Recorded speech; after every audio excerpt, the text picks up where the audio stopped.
जमलेल्या माझ्या तमाम हिंदू बांधवांनो, भगिनी आणि मातांनो,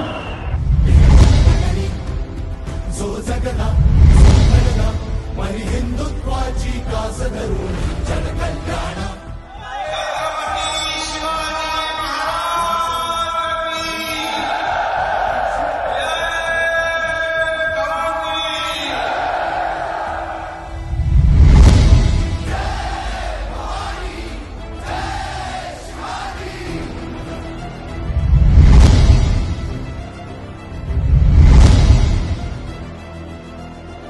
मला एकच शब्द आठवतो दिघे साहेबांना, एकनाथ आता तुला लाखोंचे अश्रू पुसायचे आहे, तुला रडून चालणार नाही.